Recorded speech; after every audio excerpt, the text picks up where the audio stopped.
Hey everyone, welcome back to another round of Canje Plays, and as you can tell, my voice is still struggling a little bit. Ooh, what is that? Oh, that's that. Huh. Yeah, well, eh. As you can tell, my voice is still struggling a bit. So welcome back. We're going to continue our playthrough of Stonesaga. I will do the best I can with what's going on. You know, I need to change all of this. But we're going to continue our playthrough. I will go from where I left off, and we'll continue tutorial, and then once the tutorial's finished, that's when we'll call it, and not dive into a big play. Hey Steve, thank you so much for being here. I'm probably going to have a lot of questions. I have not moved anything on the table. After I finished the last stream, I went and laid down and rested myself. And so now I'm back here today to give it. You just gestured all of yourself. You just need to change this. You just gestured at all of me. Alright, let's get to the table before my voice goes any further. Before I begin, I just want to say thanks to my patrons, subscribers. If you're neither coming in to hang out, thank you and welcome as well. This is the mic that you're seeing. If you're like, what the hell is that? That's the mic that you're hearing me talk through. But you don't see it anymore. Yay. Okay. So, we had ended the night phase and begun the new day here. Tuck has an injury. It's now, yeah, he has a major injury. But it didn't get worse because I did eat food. So I'm okay.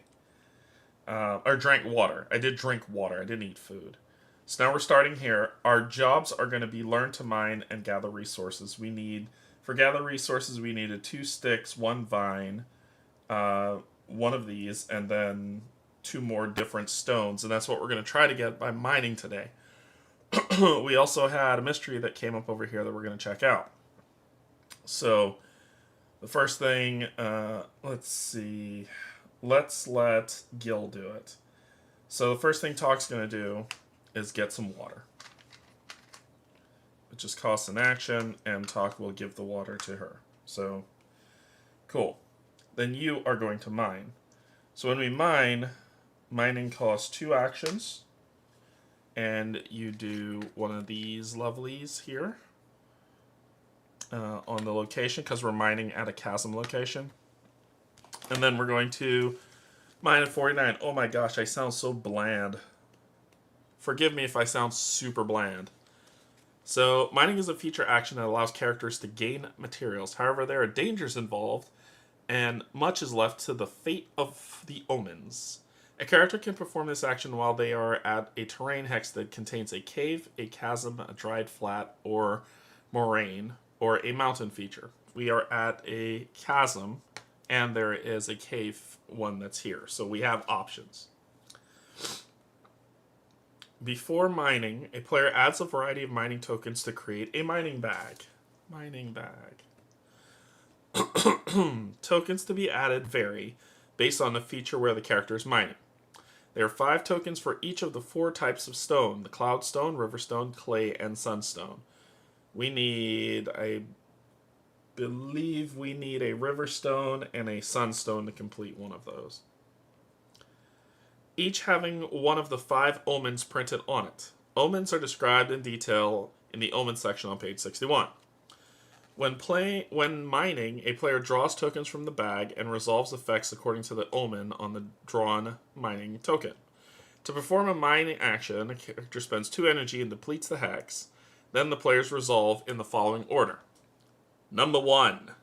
Gather mining tokens. The player gathers all 5 mining tokens of each type available at the feature which is being mined. Well, we know we need a river stone and a sunstone, and both of those can be in the cave. So we are going to gather 5 sunstones. Sorry, I'll put them here so you can see them. 2, 3, 4, and 5. We're going to gather 5 river stones. 1, 2, 3, 4, and 5. And we're going to gather 5 cloud stones, which is the blue ones.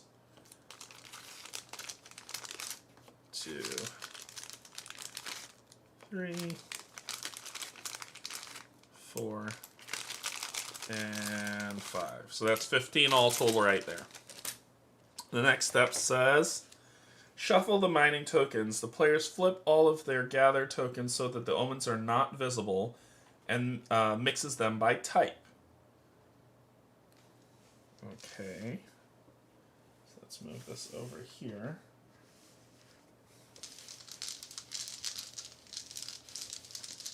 Shuffle them up.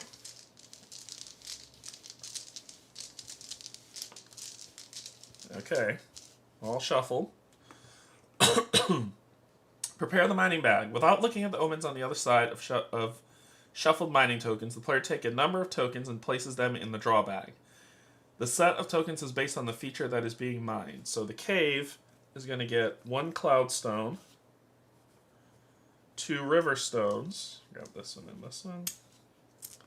And 2 sunstones. Let's grab that one and this one. So they go in the bag. Then players shuffle the stones by either mixing them with their hands or by shaking them in the bag. Hey Alexa, how's it going? Also, I did a thing and I'm blaming Derek for this purchase. Wait, no. You have to let me know what the thing is that you did, because if the thing is Cozy Stickerville, it's not my fault. That's Colin's fault. So we shuffle this up. Mine a token. The players reach into the draw bag and pull out 1 mining token. Because each type of stone has a unique shape, the players are allowed to feel the types to try to select the stone of their choice. Then, before revealing the omen on the other side of the token, the character gains a material that matches it. All right. No, the thing is Stonesaga. That's Steve's fault. That's Steve's fault, Alexis. Steve made me buy this game. I got a sunstone. It's Steve's fault.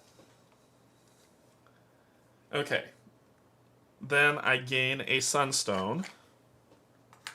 I do gain that. Then reveal and resolve, reveal omen and resolve effects. So we'll flip this, and we found what looks like a clouded snail. So the players then reveal the omen on the mine token and resolve the effects of that omen as follows. I did see Steve.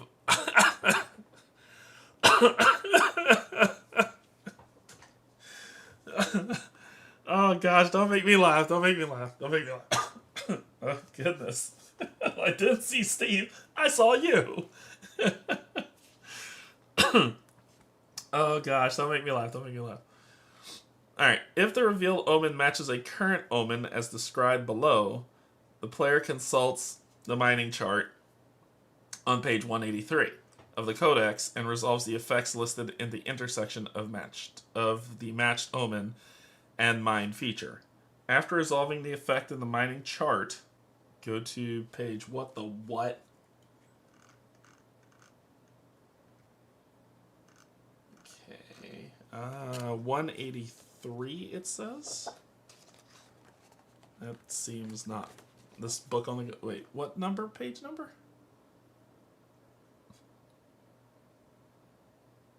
It says on the mining chart on page 183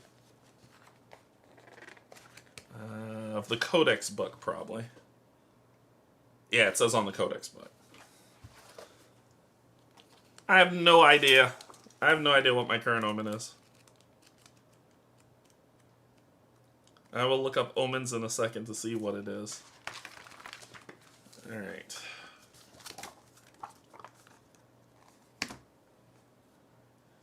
Alright. How do I know what my omen is? What's your current omen? I don't freaking know. What's your current omen? Sounds like a personal question. Are you all in my business? Let me see. 61.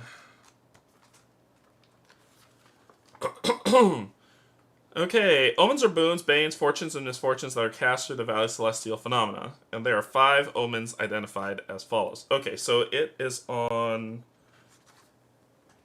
this card? Yes, it's on this card.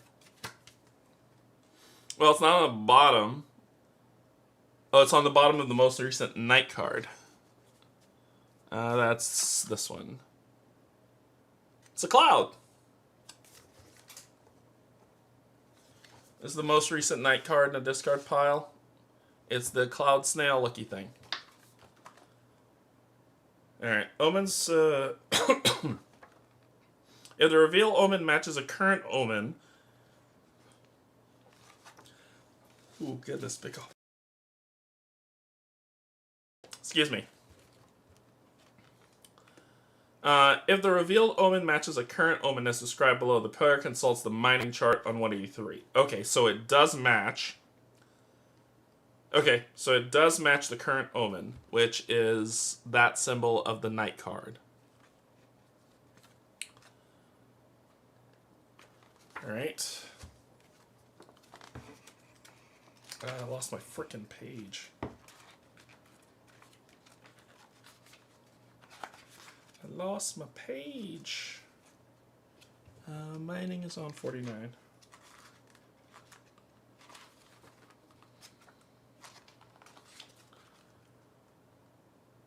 Okay. So it matches. This will go back to discard. And we pull the book, and it says Omen, clouded snail thing with cave. In the dark, you put your foot down into something that squelches. Ew. And the vile scent rises. Gain one of these, which is a poison, unless you have an item with a fire token on it, or there is fire in your hex. The answer to that's a big old fat no. Alright, that's all it says. Something squelched. Okay. After resolving the effect of the mining chart, proceed to step 6. Continue mining. The player decides whether to have their character continue mining or stop mining. Unless the game effect states otherwise, a character may mine up to 3 tokens per action. To mine another token, repeat steps 4 and 5. Okay, so we're gonna keep mining. Because it didn't say to take. It didn't say to put it back in the bag. Bada boom. That's the other one that we needed too. So we will gain that lovely. And then we will flip it over. Awesome. Awesome sauceum. So does the same thing happen again? So does the same thing happen again when this occurs? I'm assuming so. So I'm going to gain another poison? I don't know, Steve. You gotta let me know.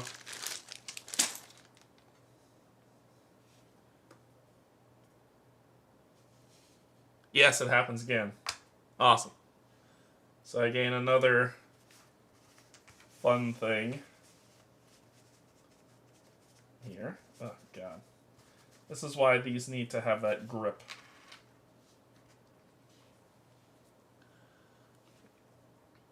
Yep. However, I did complete this because it says the goal is completed when the character as a group has 2 wood, 1 fiber, 1 sunstone, 1 riverstone, 1 cloudstone. So we did complete this. And it says, your hard work has paid off and you've gathered several useful resources. Add process materials to your goals. Okay. Process materials. In order to make more advanced tools, you'll have to figure out how to shape, cut, or break down the materials you find into more useful components or into rudimentary tools themselves. A character can take the process action to use any tool icon in their inventory to flip material tokens with the corresponding stuff. So that's this. The goal is completed when the characters as a group have 1 shaped cloudstone, 1 flaked riverstone, and 1 woven fiber. By the way, you may combine 2 minor diseases into 1 major. Same for injuries. Okay. Cool.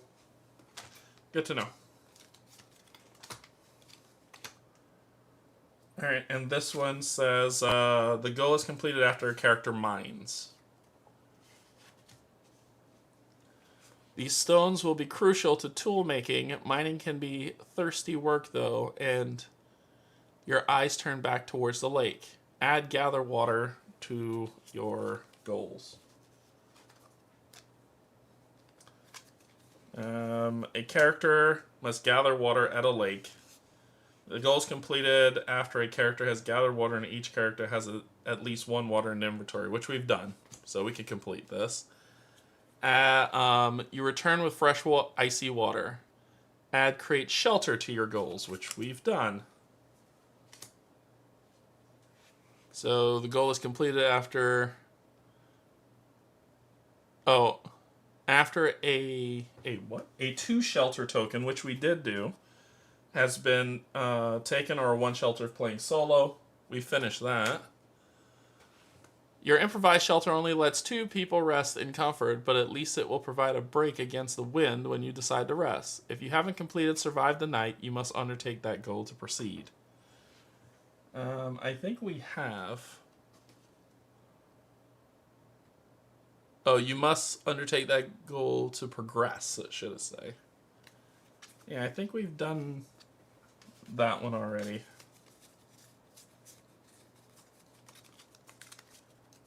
Yeah, we did Survive the Night. So, we did that one already. There's one left, but I don't... Yeah, and it's after that one that's there. Alright. I think, what are we gonna do now? We can mine again and poison ourselves one more time, because we could do it 3 more times, right? Why the hell not? Why wouldn't I do it one more time? We're gonna do it one more time. See if we can go 3 for 3 on the bad luck. Shablam! So we'll get one of these.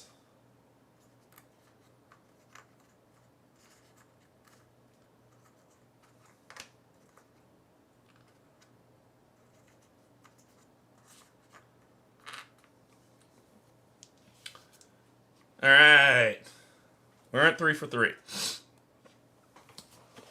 So it says, if the revealed omen does not match a current omen, it has no special effect. The character goes to step 6. After a character completes their mining action, they remove all mining tokens from the bag, placing them back into the supply.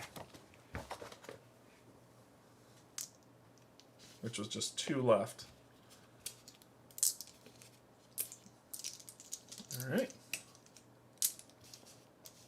Hey Chris, how's it going? Alright. Those are all taken back to the supply. Fun. Okay, so we need the craft. So now crafting is the name of the game. The goal is completed when the characters as a group have 1 shaped cloudstone, 1 flaked riverstone, and 1 woven fiber. Character can take the... So we can take the process action to use any tool icon in their inventory to flip material tokens. I don't have any tools, so I need to craft some tools, which is on page 30.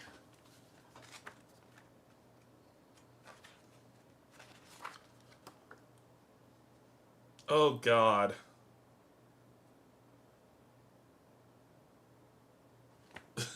This is a whole thing! Crafting is a whole thing. Alright, the craft action allows characters to combine materials to craft items. Items are represented by cards from the item deck, and provide characters with tools for processing resources, as well as a variety of abilities to use throughout the game. Crafting requires a character to use the crafting pips found on the border of materials. It's the symbols on the top left corner. The materials themselves can be used as tools.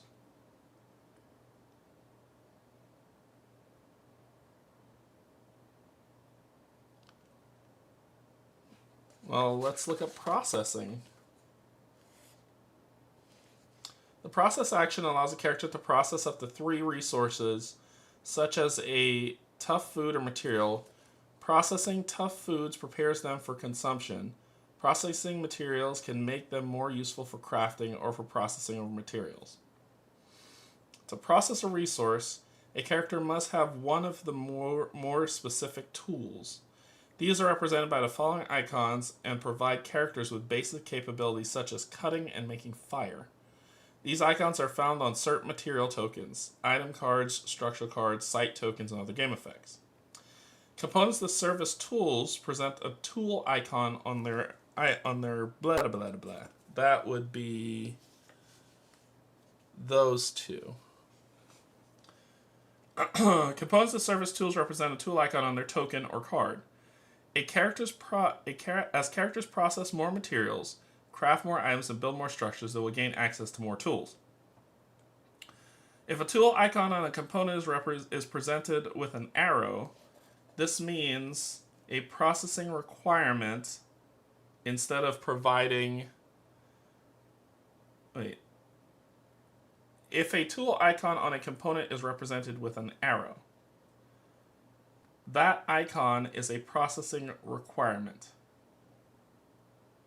Instead of providing a character with a tool, the icon shows what tool is required to process and hence flip that component.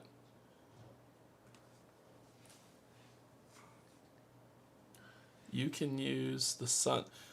You can't... that's not how I'm going to learn it. You can use the sunstone to grind a different stone and flip it. Flip what? Everything I have has an arrow. The sunstone has an arrow.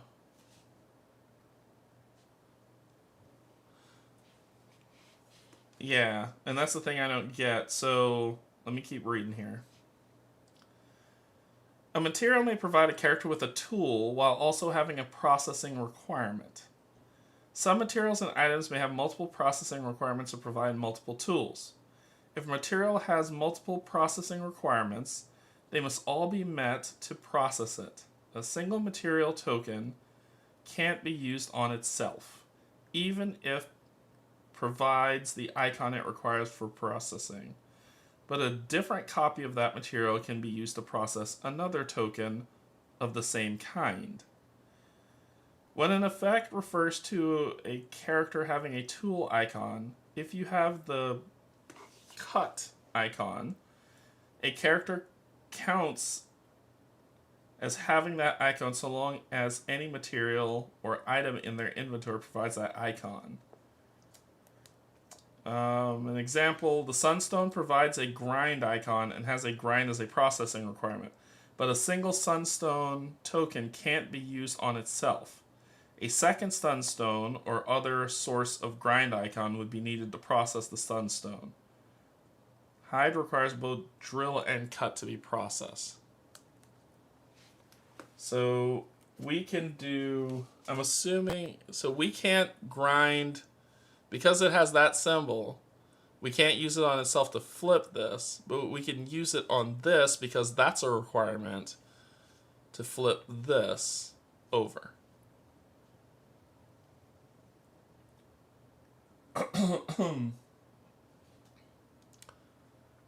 And now that we have this symbol, we can then use...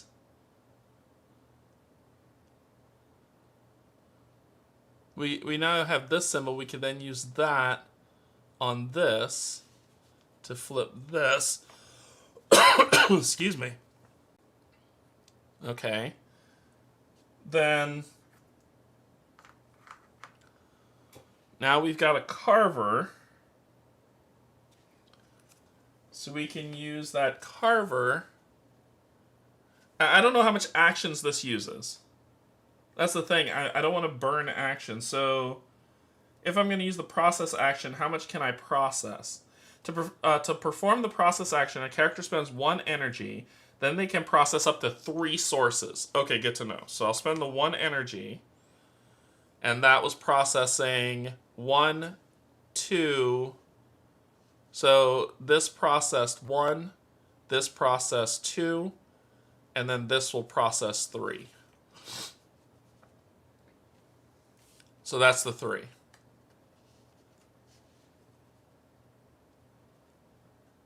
It's technically a new action. Well, that would make sense because it says that I could process. To perform the process action, a character spends 1 energy, then they can process up to 3 resources one at a time. 3 resources one at a time by choosing a resource token in their inventory to process. The character must satisfy all the processes. So, not true, Steve. Technically, what I did was accurate. Unless you could point out to me where I went wrong. Because it says that you would spend 1 energy to do 3 resources one at a time. So taking the sunstone to do the blue one was 1. It flipped over. Then I take 1 resource from that one and do the other one, which is 2, and which flipped that. And then I use that resource to process the vines, which was 3. Because it says, then they can process up to 3 resources one at a time by choosing a resource token in their inventory to process. The character must satisfy all the processing requirements on the chosen token. So it sounds like,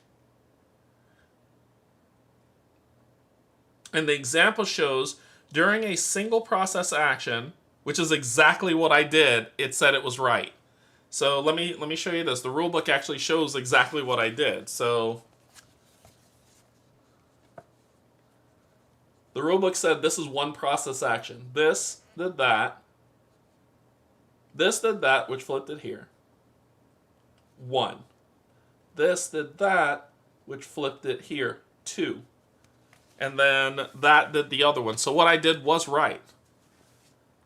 So that was 1 action to process. And these, when this goal is completed, which it was, I flip this card, gain the processing knowledge card, and add making tools to your goals. Process KNO. No. It's good to ask though, Steve, because you've been playing this longer, so I trust your judgment. I just wanted to check and make sure. Gain the processing knowledge card KNO1. Is that a goal? I don't know if that's a goal. That doesn't look like a goal. Goals would be G. I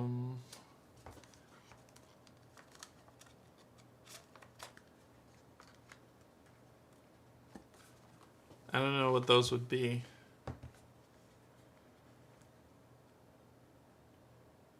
Because I don't have a processing knowledge card. No, it's a journey deck.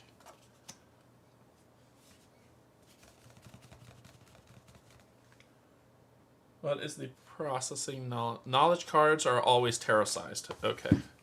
Thank you. Seen a bunch of K's, E's. Processing. Got it.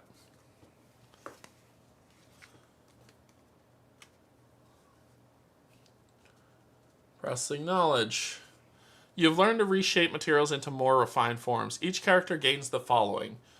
As an action, process up to 3 resource tokens in your inventory one at a time. When a resource is processed, flip the token from the unprocessed side to the processed side. Materials in some food have processing requirements that are indicated by 1 or more icons next to an arrow on the token itself. A character must have these icons to process that resource. Each instance of a non-fire tool icon can only be used once per processing action, which is what we did. We only used it once. So, yes, we still were good. And this is where Steve was right to a point. I can't grind 2 stones with the same stone, which I didn't do. Luckily, I didn't do in this example. Luckily. So, you were correct. But so you can't, like, I can't use the sunstone to do that twice, but I can chain things. So that makes sense. I can process 2 fiber because I have the knife. Yep, that makes sense. Okay. So that goes into our processing knowledge. Okay. Now our last one is Make tools. Tools, clothing, and perhaps even weapons will facilitate your survival in the valley. You'll have to experiment to discover what could be made with the materials you found. Excuse me. A character can take the craft action to combine two materials into their inventory. This forms a starting color and 4-digit code, which you... Oh boy. This forms a starting color and 4-digit code, which you can then look up in the game codex to see if it creates an item. See rule page 30 for full details. This goal is completed when the characters as a group have 3 different items.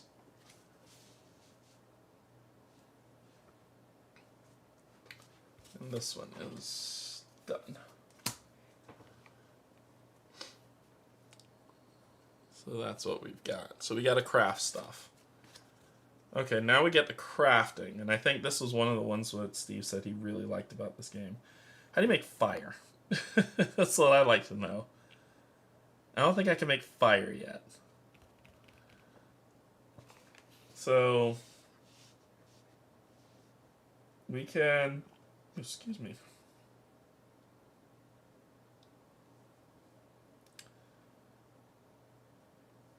We can use the stone to craft again. To craft a feather. And we can see what the feather will give us. And then we can use a sharpening stone to sharpen the other blue stone. So let's try these out. So I'm going to use this.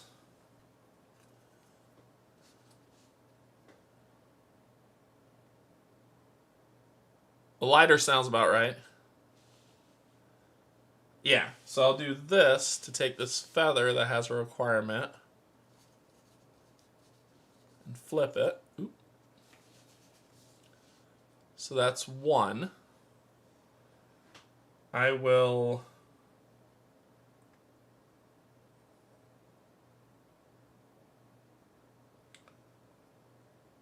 What do I need to process on a nut? I can't remember. Is it just flipping it? I can't recall. Oh, it has the... I see what it has the symbol on it. So, and I have this symbol that lets me flip that. It's kind of like cracking it open. And then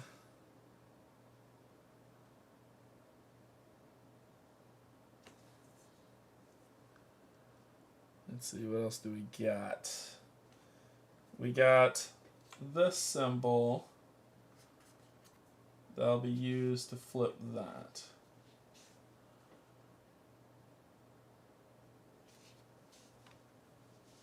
And I will give this to her. Put the rest in here.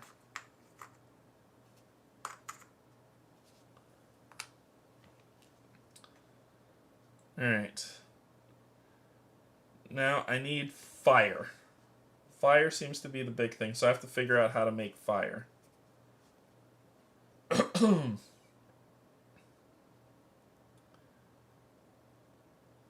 Alright, how do we make fire? So we're going to try to craft some fire. Time to craft a Juggo Boom. A Hobblobber. I'm going to make a Hobblobber. Alright, crafting. Let's talk about crafting, page 30.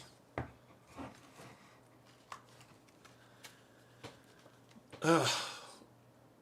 Oh my god. This makes my eyes glaze over. I'm not going to lie to you, it really makes my eyes glaze over. Okay. Come on, we're doing this together. Whew. Breathe through it, breathe through it, breathe through it. We're doing this together. The craft action allows characters to combine materials to craft items. Items are represented by cards from the item deck and provide characters with tools for processing resources, as well as a variety of abilities to use throughout the game. Crafting requires a character to use the crafting pips found on the border of the material tokens. There are 3 basic types of crafting pips: blue circles, red diamonds, and yellow triangles. And green clovers, purple hearts, and was it orange horseshoes or something? Additional crafting pips, other shapes and colors may become available during the game. To craft an item, the active character spends 1 energy. Then they choose 2 materials in their inventory. Oh, sorry, she was the one that did that. Forgot to mark that off. Then they choose 2 materials in their inventory to combine.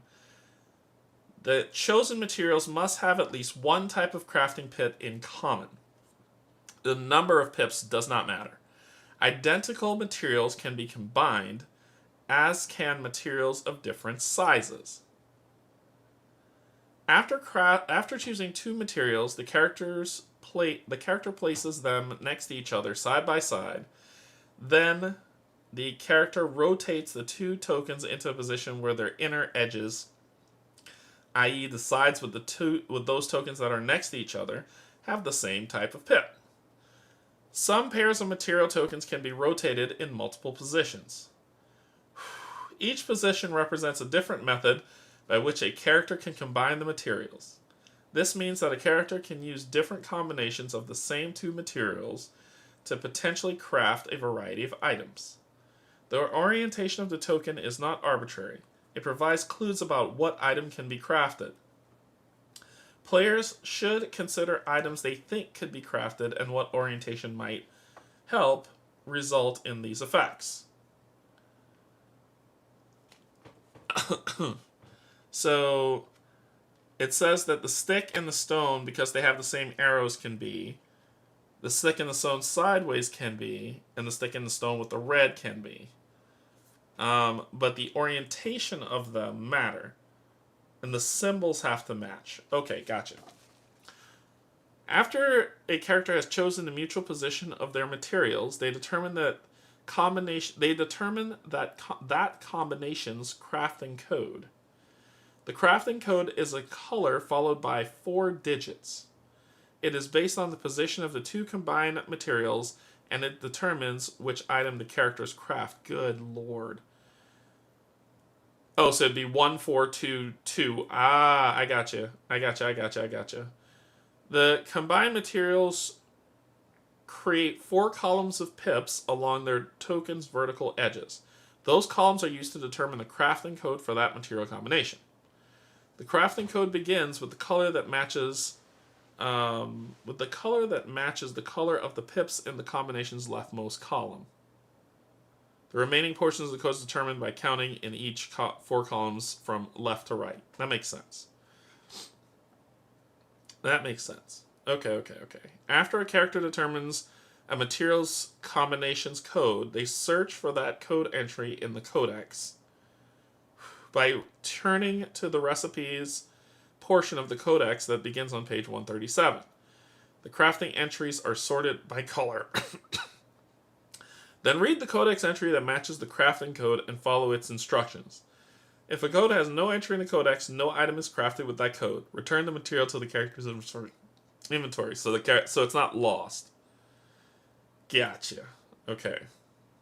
It's not lost that way. Okay.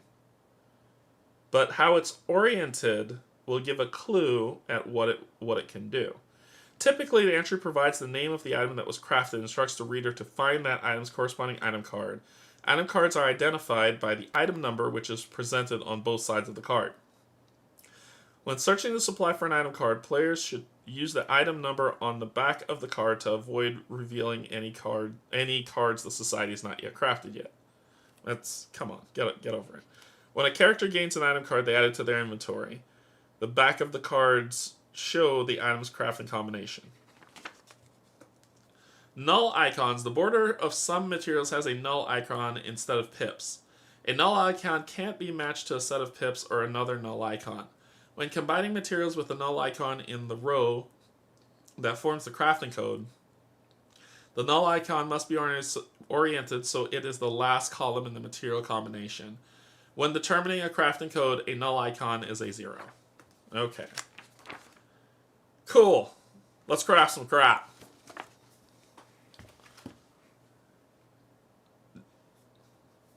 Yeah, Jonas, I think you might be behind.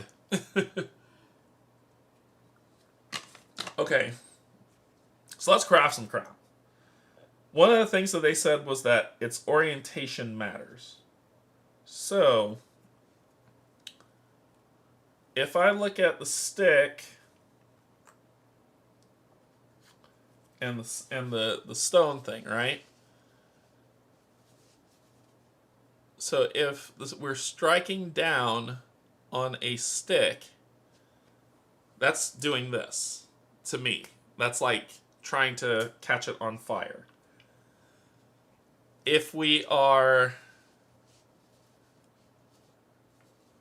doing something like so, to me that represents I'm not striking down on anything, I'm adhering it.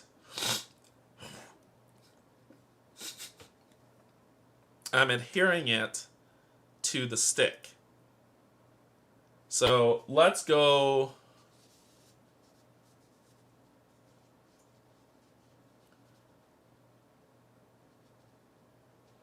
Let's go with striking down. And I'm just following what it says. I could be wrong as two left shoes. So I'm gonna do striking down on the stick. I could be wrong. So this is 4, 3, 2, 3 of the crafting book, which is on page something. Yeah, here we go. Oh my! I'm gonna tear this book. I swear to God. Recipes 137.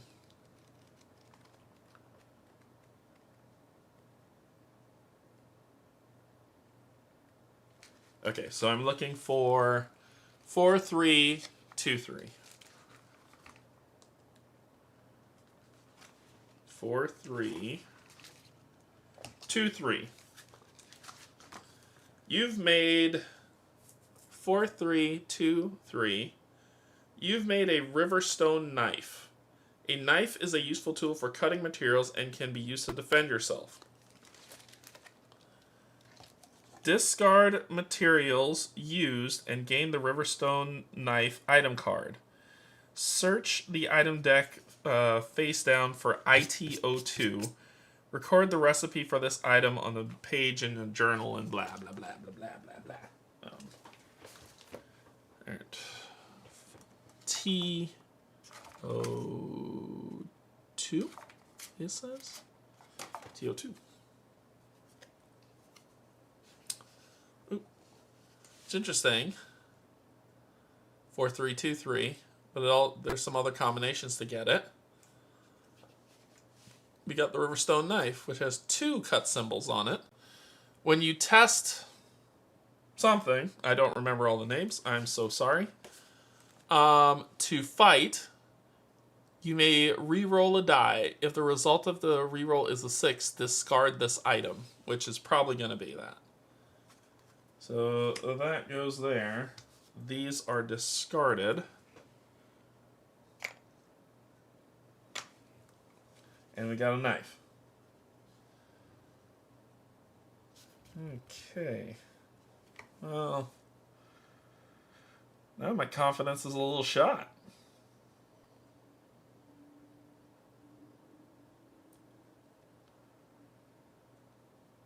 Alright, so what do I want to do here? You could try to craft.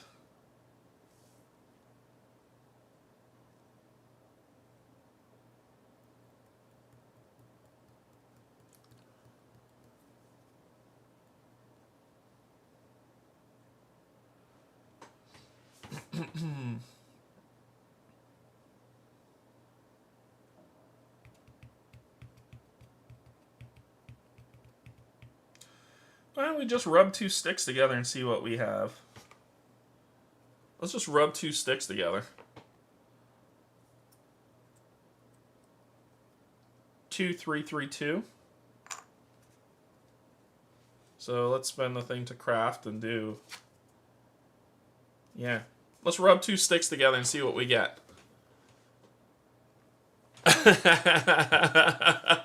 No, Wolfie. No. See, this is the thing. You think Bad rolling means I roll ones. That's not how my bad luck works. Chris, let him know. Steve, let him know. My bad luck is not that I will always roll ones. My bad luck is that I will always roll the number I'm not supposed to.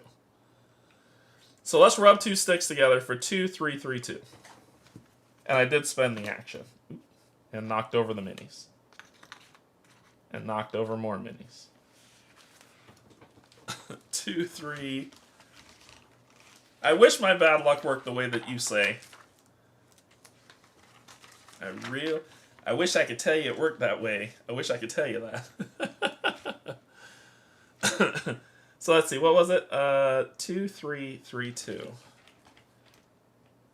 Then it would be 3, 2, 2, 3, 2, 2, 3. Okay.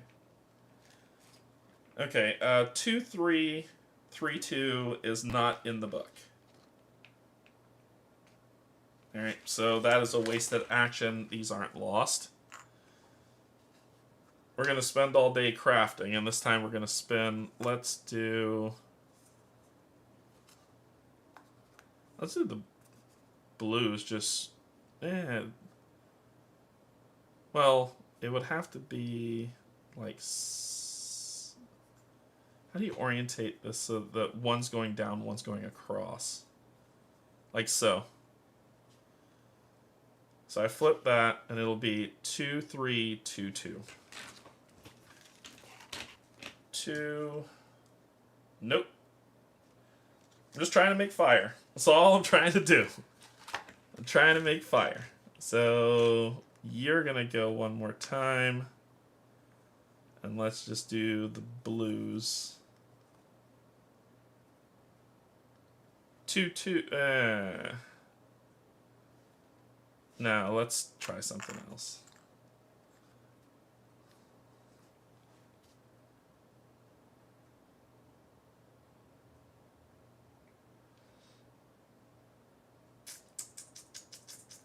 Let's craft. And I'll flip you. Oh wait, I didn't need the craft. I can convert. Because we can do the bone and vine and just see what we could do.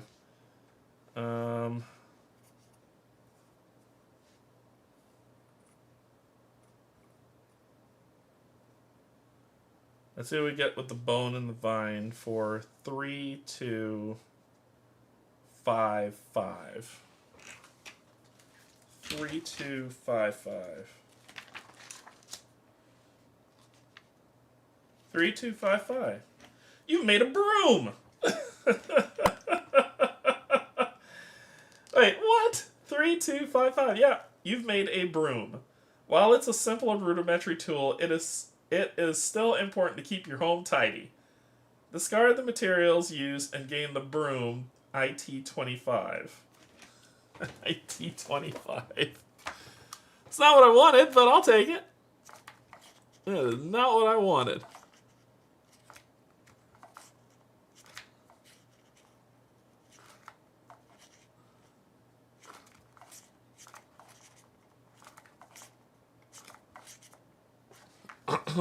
So discard these. Where's the bones? Are you the bones? Yeah. Bones and that. Gain the broom. If you if your hex has an outpost, roll the die to clean up. So your hard work pays off. Subtract something and lose energy. You find something useful, gain 1 feather or fiber. Okay, so it's a way to gain feather or fiber. You make it worse. Okay. Alright, so we're going to lose the broom immediately. Gotcha. Alright, I think we're going to stop the day there. So let's go through the steps. I just need to make fire, and I'm trying to figure out how to make fire. This part of the game is actually fun once you get used to it. It's actually kind of fun. Alright, so let's see. Tests, energy, resources, game structure. Come on, where are you, bastard? Fishing.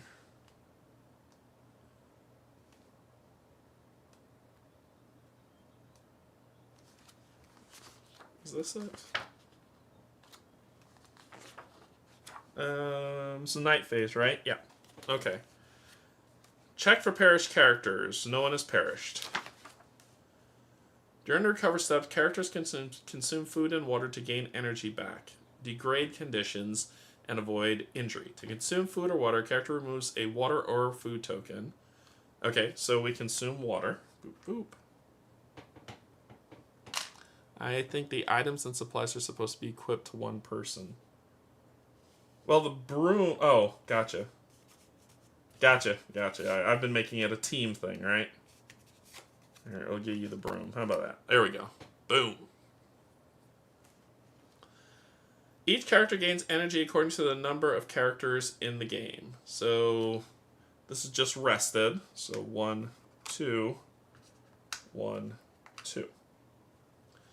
If a character consumed food during this step, you gain 1 energy. We did not. If your character consumed water, we gain 1 energy. We did. Okay.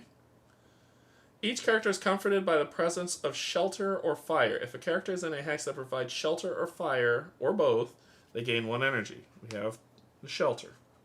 Boom, boom. Alright, hunger and thirst. During this step, each character either degrades a malady or gains a minor injury as follows. Each character who consumed both food and water during the recovery step may degrade one of their maladies of their choice. We only did water. Each character who consumed neither food nor water during the recovery step suffers 1 minor injury. Okay. Then, during the night, the broom, but we don't have an outpost, so we don't need to do that. During this step, degrade tokens on the map and in the inventory as follows. Spoil. Each character degrades all perishable food that are in the inventory. We don't have any. So if you have food and water on those special spots, they must be consumed. Yes.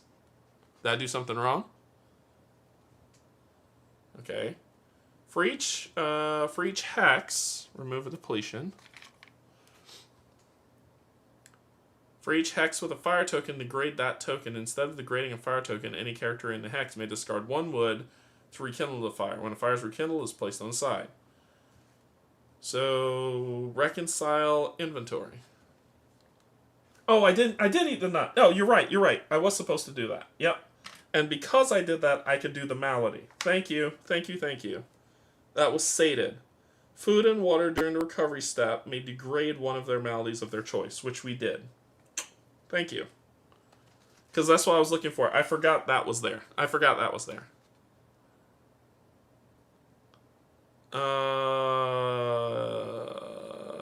was doing. Reconcile the inventory. Inventory looks good. Resolve a night card. Night card deck is empty. So we reshuffle it.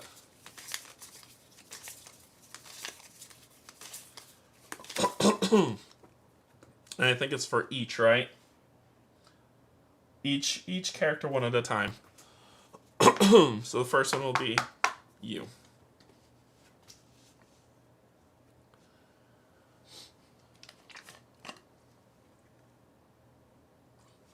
My hex has a forest. A throaty rumble shakes the leaves of the nearby trees. What lurks beyond your... So we will test. I'm at a 4 for this test. Alright, I'm at a 4.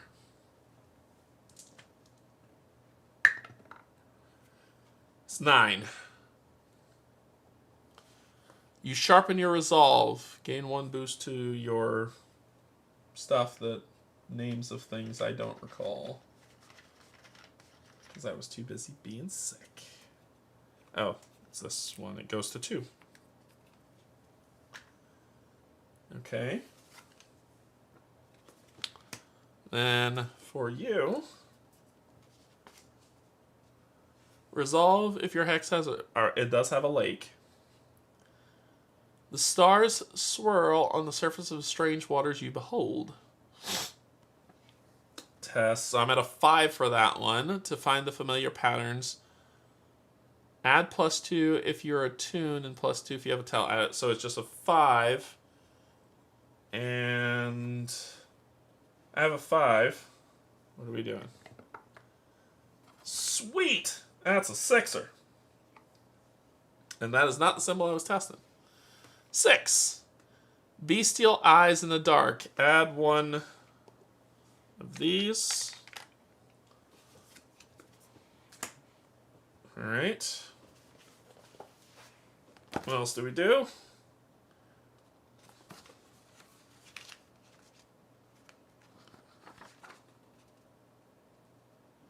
Increase activity.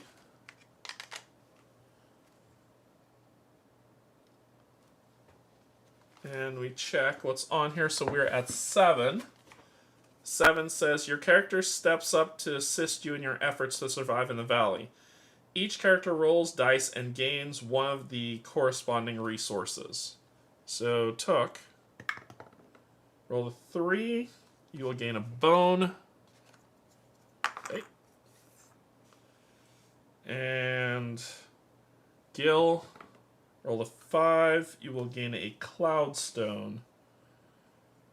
I think the cloud stones are the blue ones, methinks.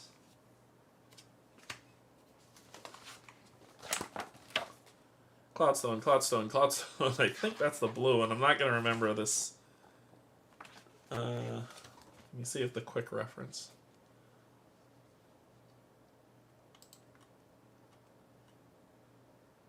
Yeah, I think a Cloudstone's the blue one. Okay. Cool.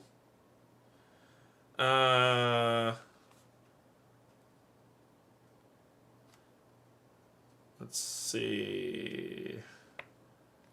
0 and 0, so we didn't hit threshold, and that ends the night. So we're back to the day phase, where we get to perform some actions. You are going to gather water.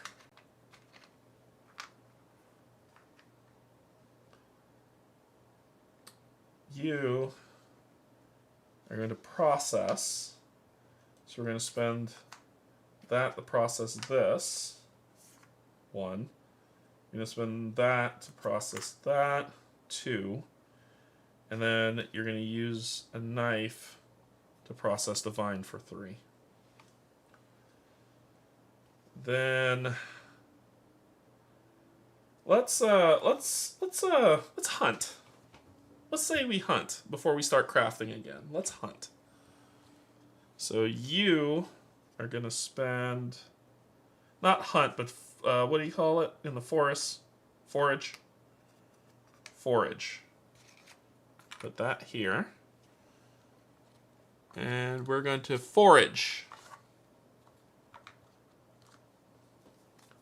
I probably would house rule that, Steve. If they're in the same tile, I think it's fine. Like, I probably would house rule that, because then I have to remember. That's another thing to remember. So I'd probably say if you're in the same tile, just go between each other's bags. If you're not in the same tile, you can't do that. So that's probably where I would go with it. But for the rule followers, Steve is right. You have to trade before you can do stuff. For the people who are like, you didn't say the magic word. All right, Steve. I'm going into the forest to forage. Here we go.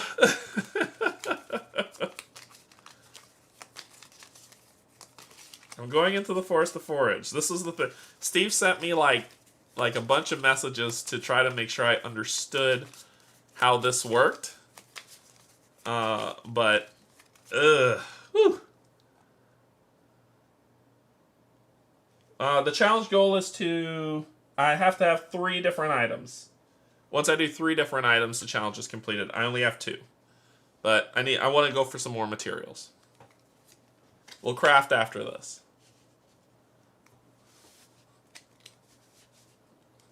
Yeah. So We got that and that. All right.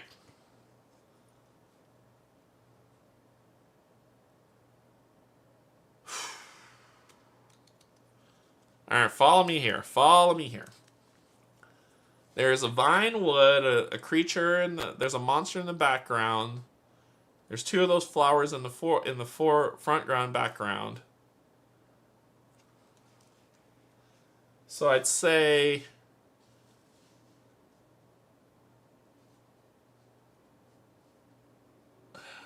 I will keep this card. Maybe this one. This is a toughie.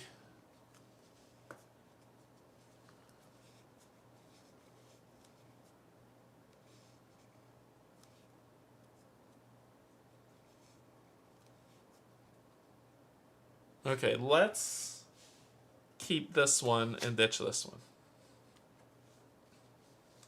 Then we're going to draw 2 more cards.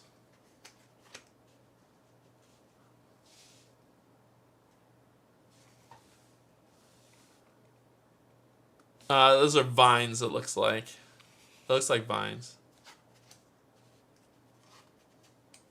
Oh my god! Alright. There's a rule for this, and Steve, this was the one that I didn't understand. Do I have to take the monster?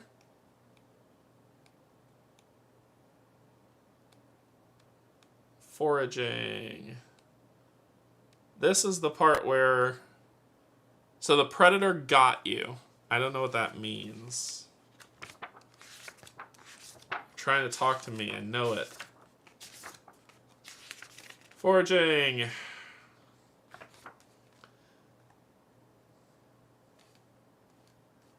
After a character draw 2 cards, if there is at least one predator already on the character's tableau, they must obey the following rules when choosing which card is added to the tableau.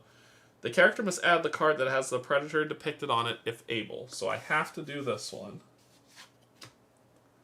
If the characters must choose between 2 cards that both have a predator, they must choose, if able, a card in which a predator is a close or closer than any other predator. Okay.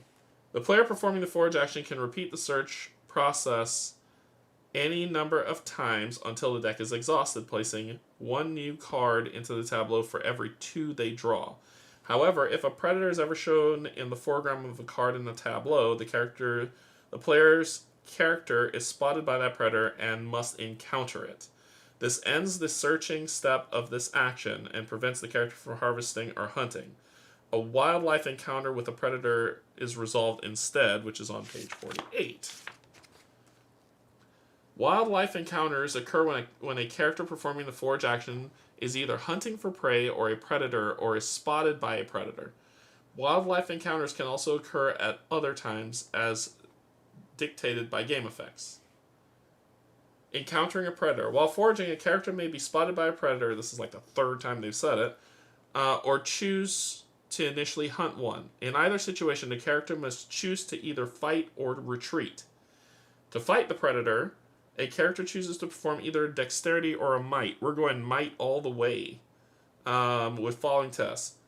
If we need to roll a 12, basically. If we don't roll a 12, if we don't get a 12, we're screwed. All right, so these will all get shuffled back in. It's done, and we're going to fight. And we need to roll a 12. I cannot hit a 12. My best case I can hit is an 11. So maybe we don't need to fight this creature. I need to save it for her. She needs to go hunting. So we're going to flee. We got to retreat. And we're retreating with dexterity or awareness. Both of them are 3, so it doesn't matter. Steve. You think I'm going to roll a 6? Yeah. That. that response right there. So that's why I'm going to retreat. So I'm retreating with a 3. And I need to see what happens. 6. So the creature's razor jaws grazes you as you flee. You suffer a major injury. It's like, seems like you can, the die explodes. So he suffers another major injury. Okay. It's like, Steve. Alright, that ends that action. She needs to go hunting from now on. She's got the power to do it. Okay. I'm going to trade this to you. Now, let's get rid of that disease. And then we'll start healing you up. You're going to hang out for a while.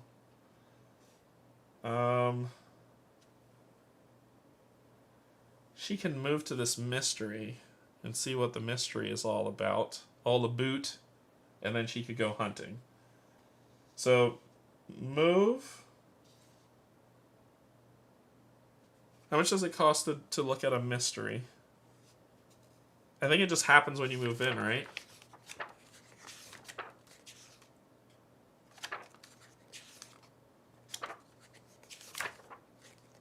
Mystery tokens. Mystery tokens represent strange phenomena that occur within the valley. There are 10 double-sided tokens, each with an omen icon on one side. When not in use, these tokens... Oh, it's free? Okay, so I can move, forage, and then move back. So let's do that. So first, how they said that you do the move is that you move, draw one of these cards,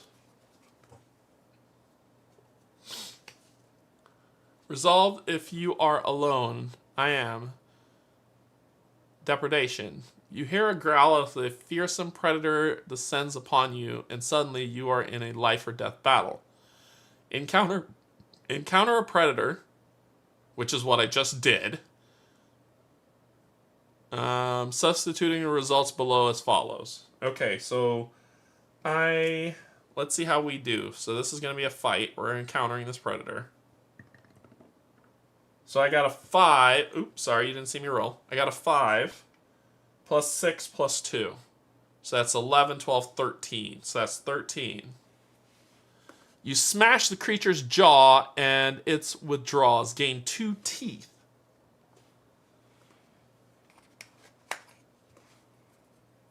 You came for the wrong one, Sonny. 2 teeth. This gets bumped down to 1. And then I lose the energy for the move. Then I arrived at the mystery. So it says, mystery tokens represent strange phenomena that occur within the valley. There are 10 double-sided mystery tokens, each with an omen icon on one side. When not in use, these tokens are kept face down in a pile.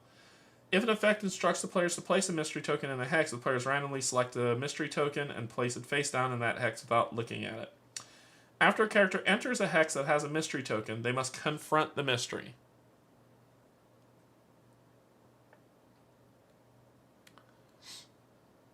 Additionally, if a mystery token is placed in a hex that already contains one or more characters, the players must choose one character in that hex to immediately confront the mystery. To confront a mystery, I did the energy. I did the 1 energy. It didn't cost any energy to encounter. It did not say to spend an energy on the day card. Yeah, I did. It does cost you an energy to move, and I did spend it. Oh, it didn't say to spend it. Oh, it tells you whether you spend it or not. Gotcha. It tells you whether you spend it or not. All right, Steve, I'm picking it up. To confront a mystery token, a character flips it to reveal its omen. If the omen does not match the current omen, add 1 lore. Okay. So the current omen is on the night card at the top of the discard pile, which is a star. Nope. So if it says, if the omen does not match the current omen, add 1 lore.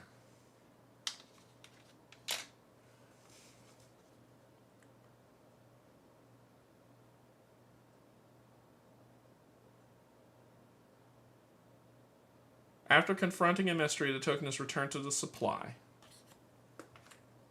Okay. Okay. So we just want to check that out. Then we're going to forage. You are Dunsville. You're Dunzo. So then we're going to spend 2 to forage.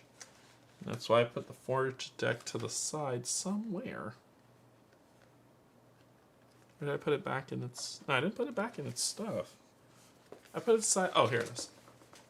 Because we wanted to forage, which we'll place a depletion token here.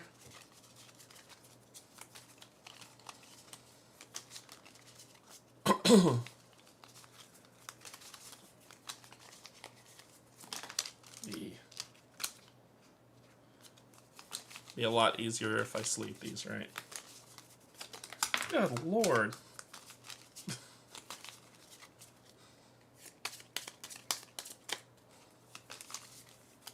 Alright. Let's see how we do this time. The bing. Bada. Boom. Looks like we're about to get attacked again. I'm going to keep that one. I'm going to keep that one.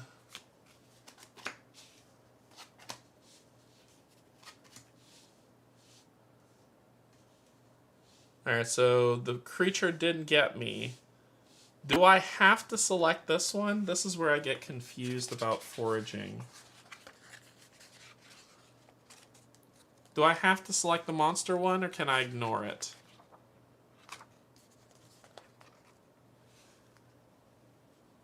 If there is at least one predator already in the character's tableau, they must obey the following rules when choosing which card is added to the tableau. The character must add the card that has a predator depicted on it if able.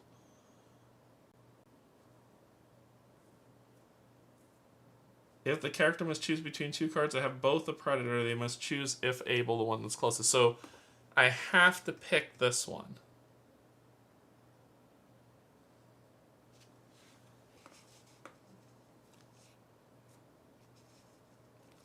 If a predator is ever in the foreground of a card in the tableau, that's when you're spotted. So I have to pick this one. Okay.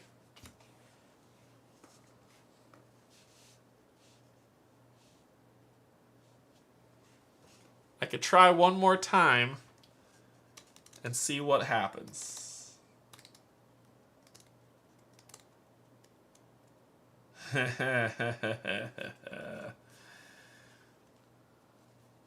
Let's do it. Let's do it. I ain't scared of no predators. I'm not scared of you. I ain't scared of you. Alright, so I have to pick that one. So this is what we've got. Alright. So how this has been explained to me is that you picked one thing, which is going to be wood. And you gain everything with the wood that is in the foreground. So that's 1, 2, 3, and a vine. So I gained 3 wood and a vine. If I played that wrong, somebody needs to tell me. So I gained 1 vine that's on that tree. And 1, 2, 3 wood. Nothing from this card, because I couldn't get to the mid-ground. Nothing from this card on the mid-ground.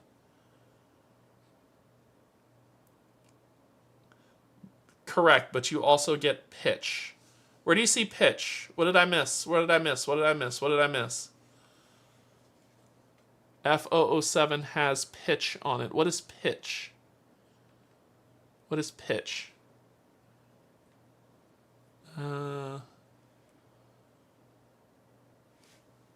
Is that this?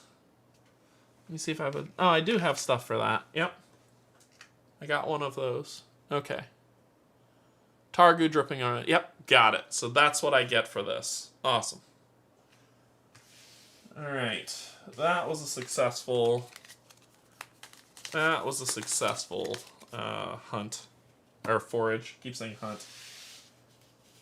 A successful forage. Alright.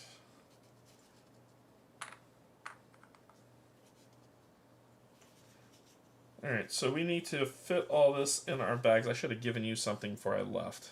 You know what? This is our first time playing. I'm going to say I gave you something. Yes, I'm cheating. Shut up. I'm just going to say I gave him that.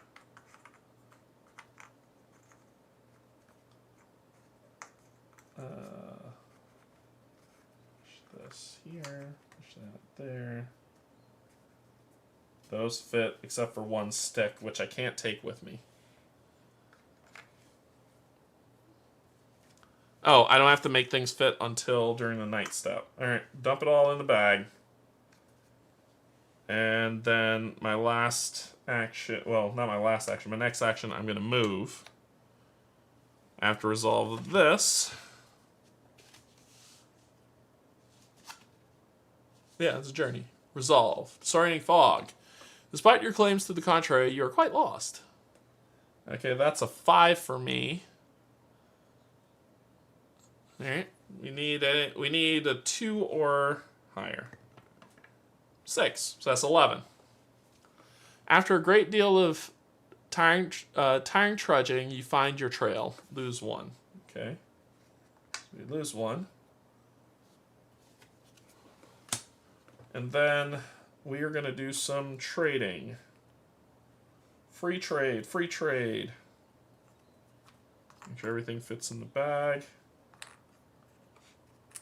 And then we're going to craft before we call it. And because we're in the same space, I'm not going to adhere to that other crap. So we're gonna craft. +4 for I don't have an outpost.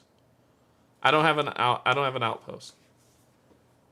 It's just a hut, a shelter. Okay, we're gonna craft something. Actually, I've got that little drill thingy. A knife and a drill thingy for a bone. So one of the knives and the drill thingy will turn the bone into a proper bone, which is a drill thingy now. 2.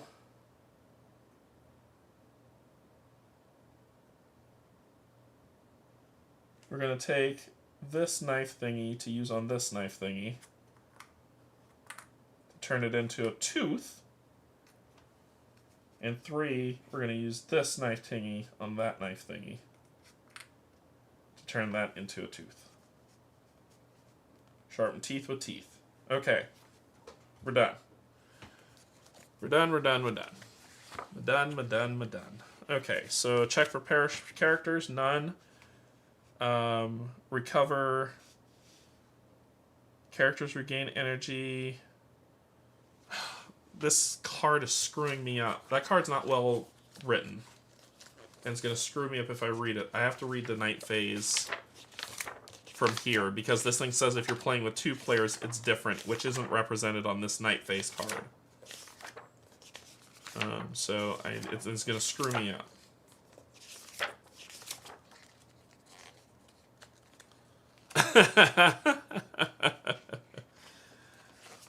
When the stakes are low, I do really well. When the stakes are high, we're screwed. Okay. It says rested. So if there are 2 or fewer characters, you gain 2 energy, which is not represented on that card. So we gain 2 energy. Then we consume, so you'll have water. You're going to have water and food.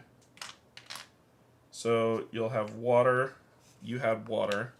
You had water and food. So you're fed, you're hydrated. And then there's the shelter, which gives you 1. Then you degrade, because I have water and food, you could get rid of this. You are where you are, but you did drink. Alright, Chris. Then we perform any night actions, but we don't have an outpost yet. We degrade any tokens that don't... No tokens to degrade. Reconcile the inventory. Which everybody's good. Draw a night card.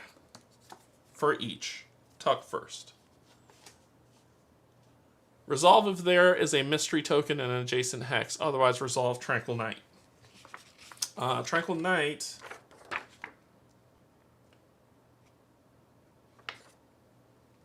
The Tranquil Night represents a peaceful, restful night void of anything. When a character resolves a Tranquil Night, gain 1 energy. We're good.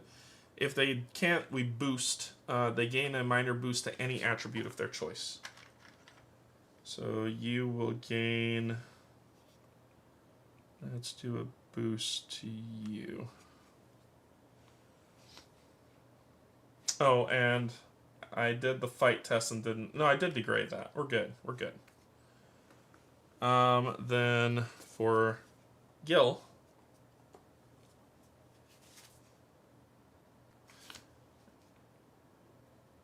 Yeah, so this gets discarded, and we'll go to Gil. The depletion token needs to be degraded. Depletion... Oh! No, that's different. That's different. That is... Oh, no, that is part of it. That is part of it. Resolve. I'll do that in a second. Primal Vision. In your dreams, you perceive the world through an ancient beast's senses. Primal instincts begin to flood your mind. Embrace the primal... If no behemoth's mark is on the primal cave wall, there is one. Otherwise, in the codex, read it. No, if there isn't one, there is one.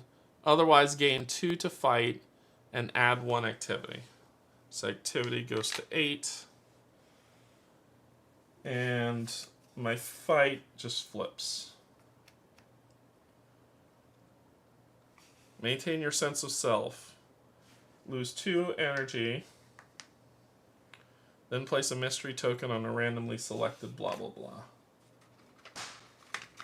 Alright, so we need to grab all of these.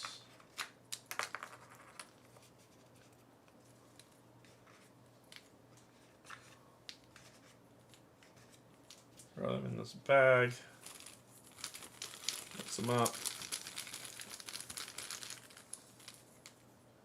And we'll put it over here this time.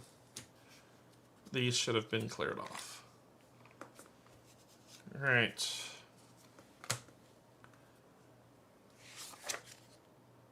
Then increase the activity. 12 is the next magic number. Population and unrest, all good.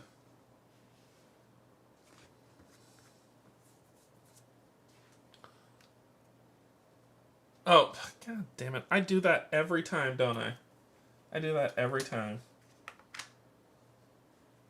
I did that last time, too. Steve, and you caught me, and you told me the same thing. Alright, we're back to crafting.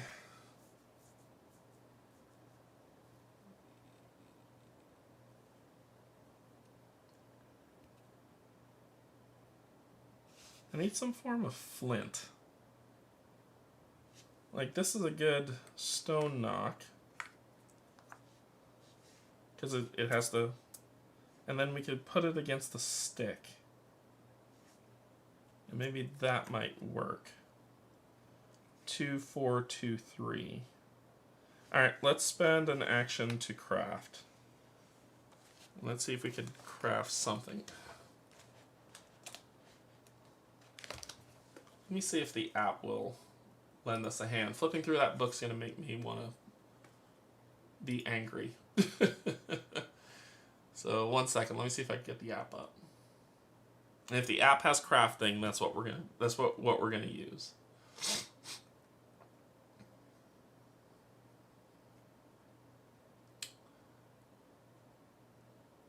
So let's see. Will the app work? I need it to work, so probably not.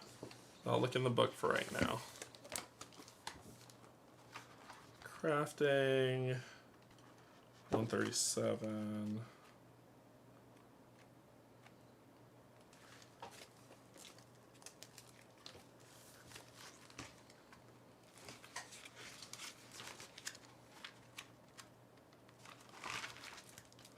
No.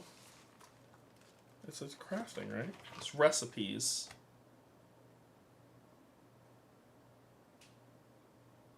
Yeah, recipes 137. So we're blue, 165, 174, 165. Blue recipes. 1, 4, 2, 3. Nothing.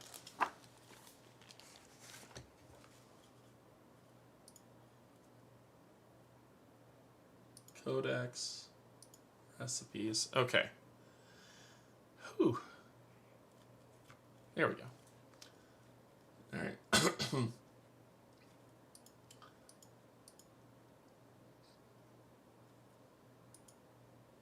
So, because blue is the first one, right? That's what they were saying when you select the color. When they tell you to select the color, it's the first one, right? It's like that, then that, and then that. Correct? Let me reread that rule.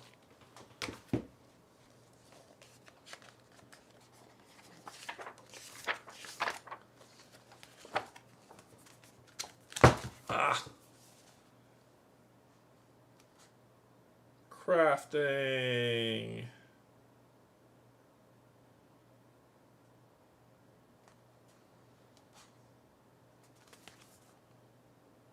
You're doing crafting correctly. So yes? So then is your answer yes? It's the first color then?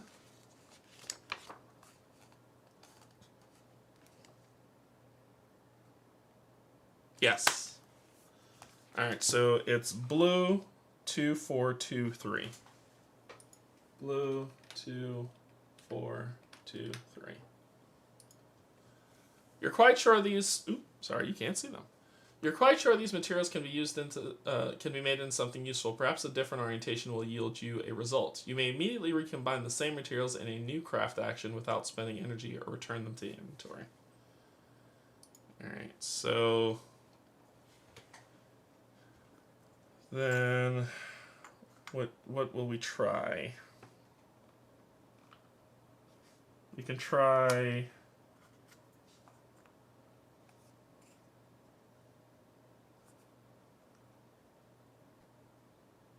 Blue 5, 4, 3, 2. Or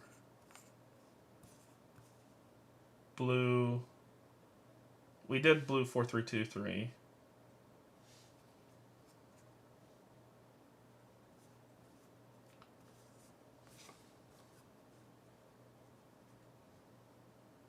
What if we do blue, red, 2, 3, 4, 5. What color's red here? What color's red here? Sorry, colorblind problem.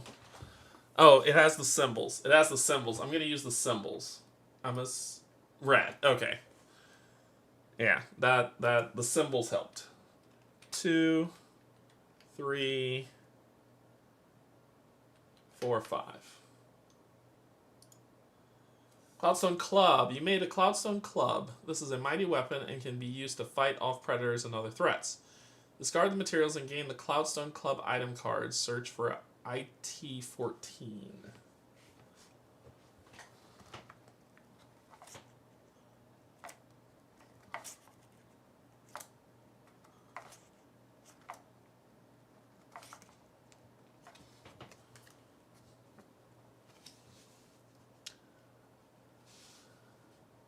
When you test fight, you may roll one additional die. If the result of that roll is 5 or 6, discard this item. Alright. And we discard this. And that. Alright, and then that's going to be it. You're going to spend an action to fix stuff. So let's use... No, I need fire. So you're gonna... this is so annoying. Everything needs fire, and I don't know how to make fire. I feel a little lost here. Do this. And, like, to make fire, you need a stick, and you need, like, a flint. There's one stone I'm missing.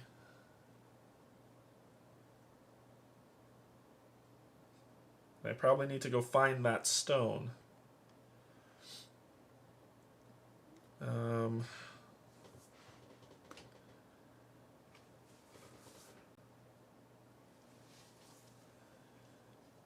Let's do... Actually, before I do that, let's spend 2 actions to go foraging, because we'll craft again afterwards. We're going to go foraging again.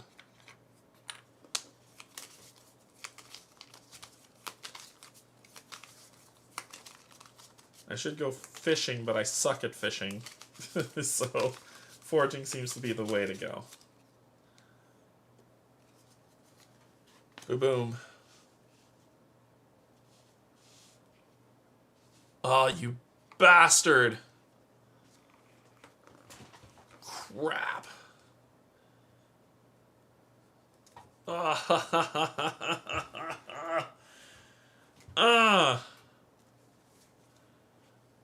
We're going with that one.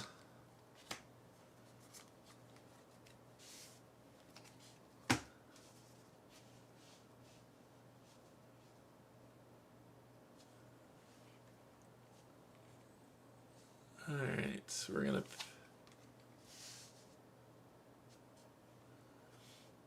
That one.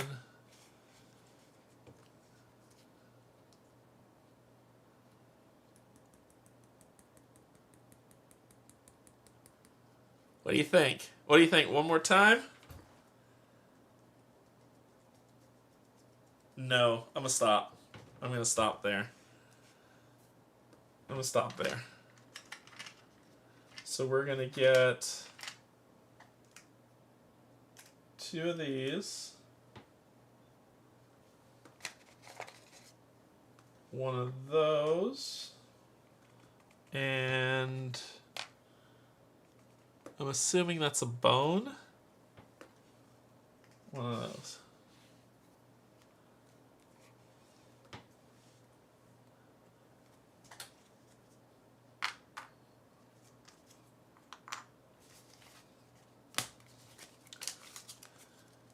Okay. So then you are going to process. I get to process up to how much? 28. 3 things, I believe. I think I processed 3 things. 28. 3 resources. Yep. Oh.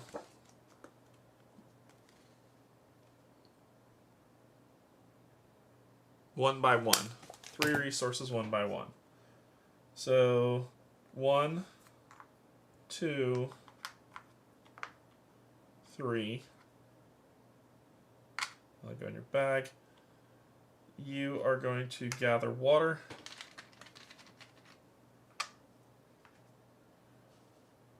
Then you are going to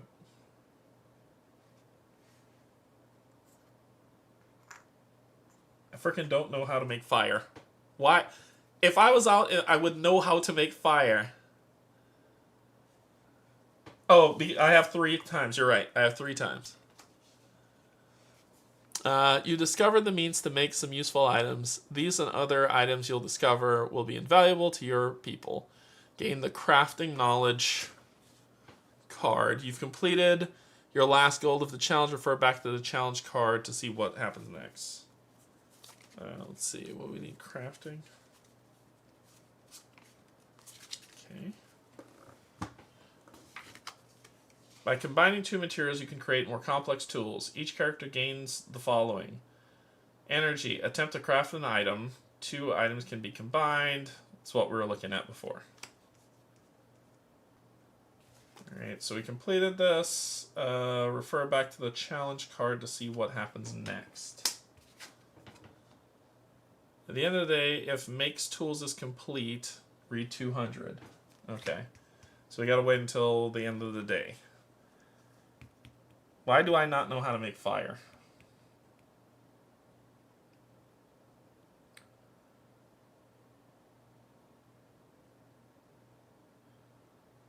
I'd like to... I would like for you to try...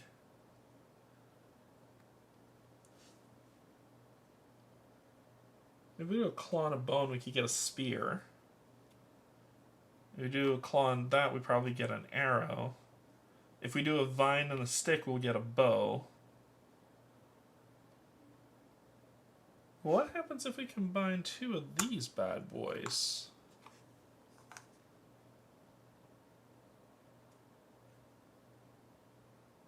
What then? What happens if we take these two together? And we do blue 5, 4, 4, 5. Oh, you can't see. So we'll do blue. I'm gonna knock these two things together and see if it works. I'm gonna do blue 5, 4, 4, 5. And let's see what happens there. Clear. Blue 5, 4, 4, 5.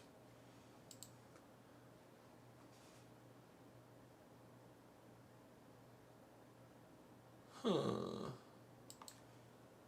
Okay.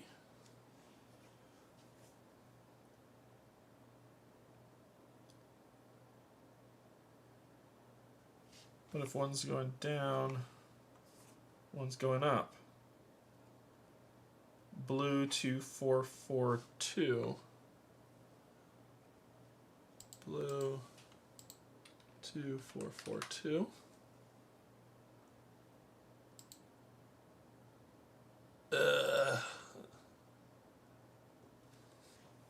Got one more time to try.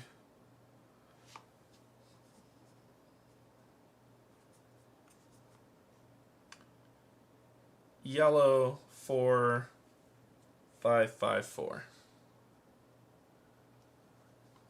It's the down arrow. 4, 5, 5, 4. Nope. No juice. No juice.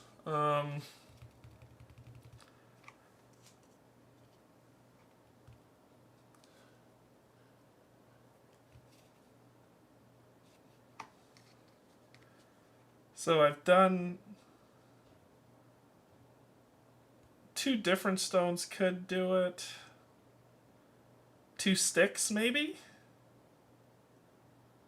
I have more sticks now, so let's spend an action to craft. Let's use 2 sticks from here. Let's rub 2 sticks together. I can't remember what I had from rubbing 2 sticks together before.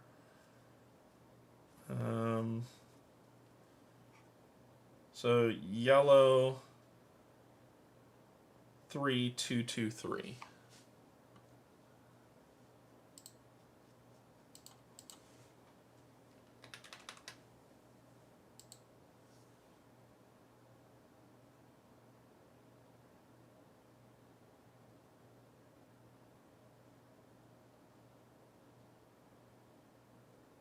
Perhaps if you rotated one.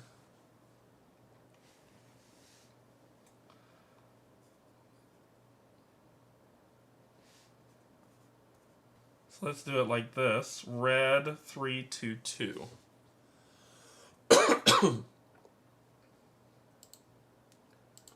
Red 3. Sorry, red 2, 3, 2, 2. Damn it! A mallet. It used to strike and break materials and also used as a hammer to construct buildings and drive tent stakes. It can also be used as a weapon if necessary. Discard this in game IT-21.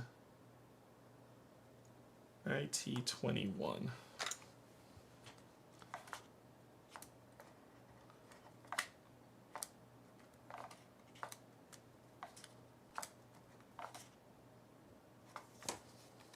Yeah, a mallet.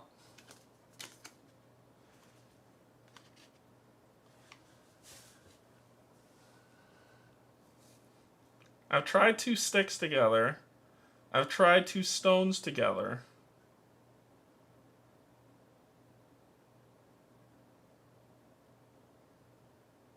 I got nothing.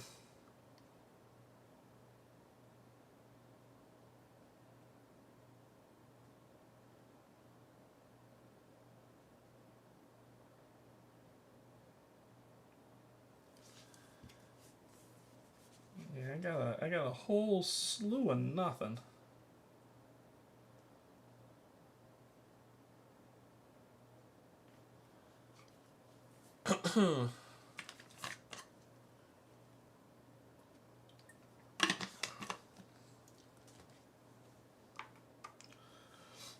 This is fun. It's fun, but it's like now I question everything I know about anything because I'm like I don't I don't know what I'm missing here.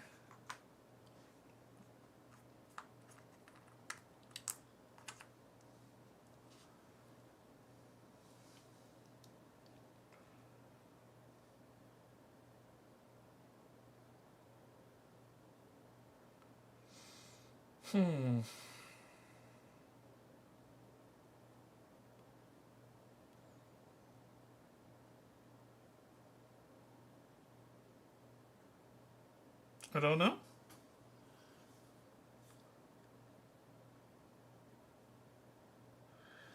Fires cost between if I had 2 flintstones, I can knock them together, which will which could start a fire. But I tried with the 2 river stones, it didn't work. This one's more of a grinding stone, so that's not going to work. There's another stone that I probably should go mine and find at some point.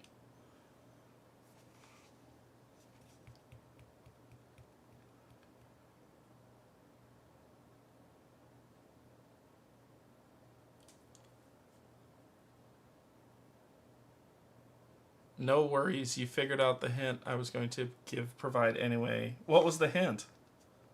That I made a mallet?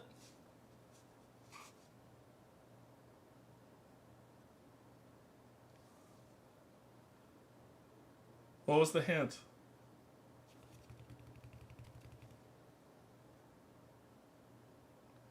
The discovery of it is kind of cool.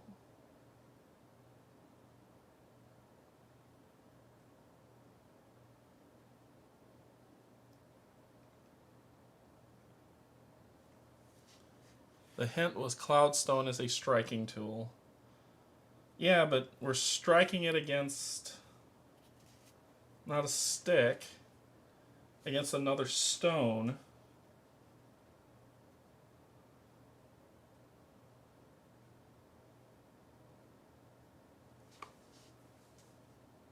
I got nothing.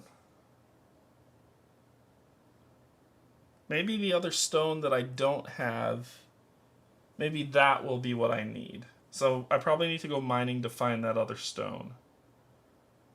Maybe that's the play. Maybe that's the play. All right, let's end the day. All right, so because we're 2-player, we do this and this. We then consume to do, you did 1, you did 2. Then you get to flip that for eating. And then you're rested and you're good. Then we get rid of this. Perform, oh no, degrade, perform night actions first. No night actions to do. Degrade, resolve night cards. Because it says at the end, oh, at the end of the day we're supposed to read. I dove in when I wasn't supposed to. At the end of the day, read Journal Codex 200.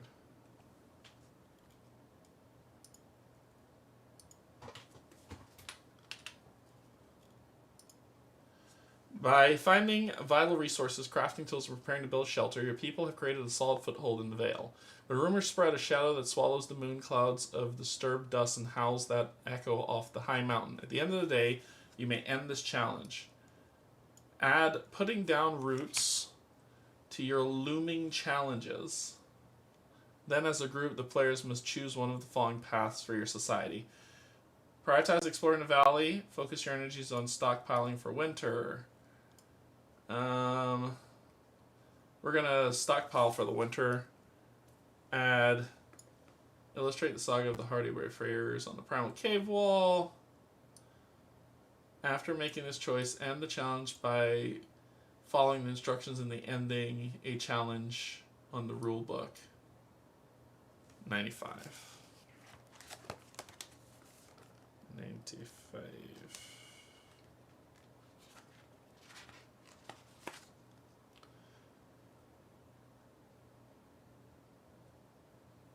Alright, so we get to retain supplies, character and legend cards, culture, character stats, map state, and it looks like we're done. We're done-ski. Alright. Okay. It's breakdown time. So that was the end of the tutorial. So what do I think of this game? I like it. Let's talk about what I like and what I don't like. The crafting's fun. You just got to figure it out. So it's actually pretty cool. The crafting's actually pretty cool because you get to figure stuff out.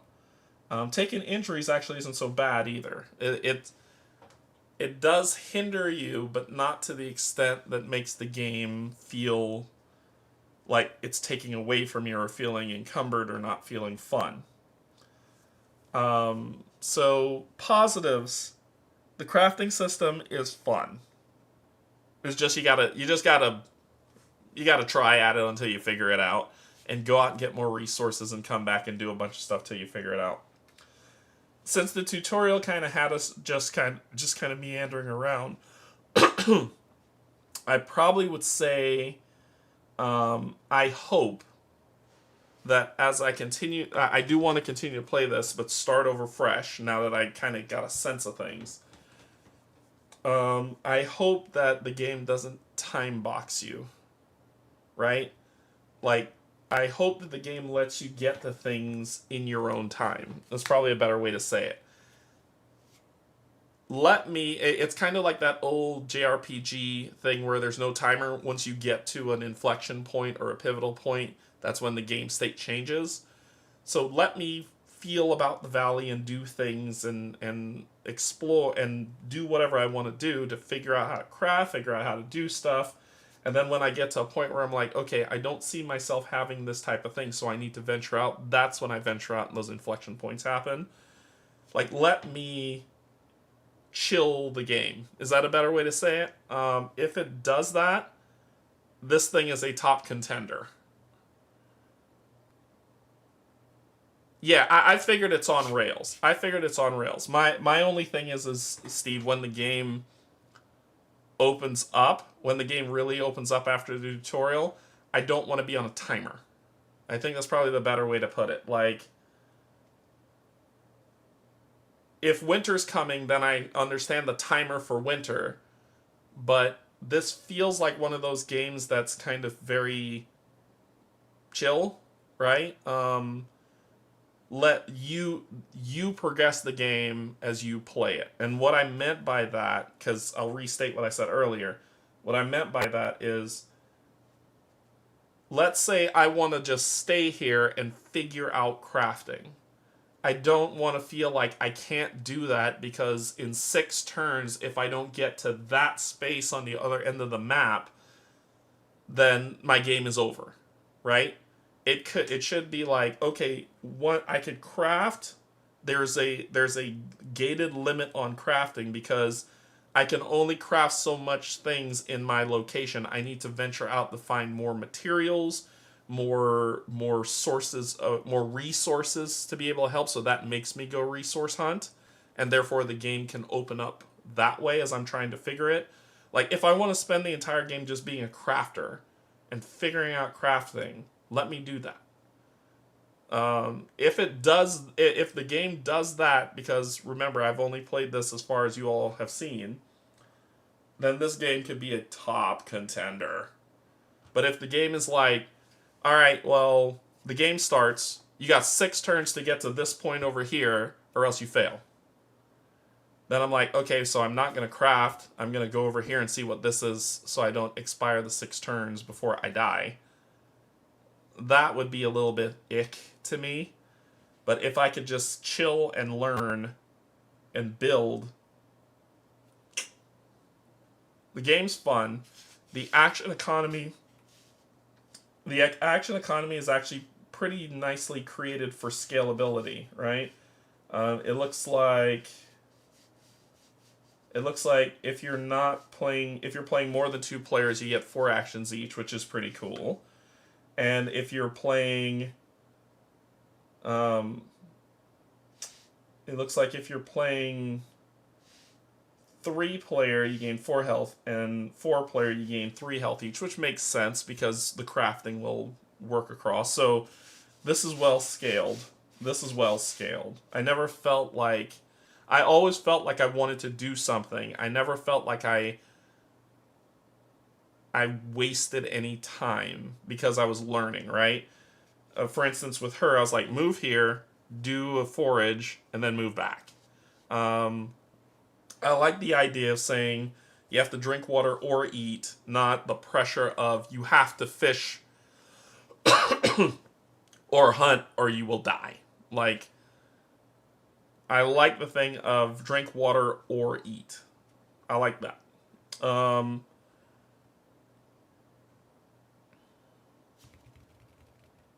things I didn't like...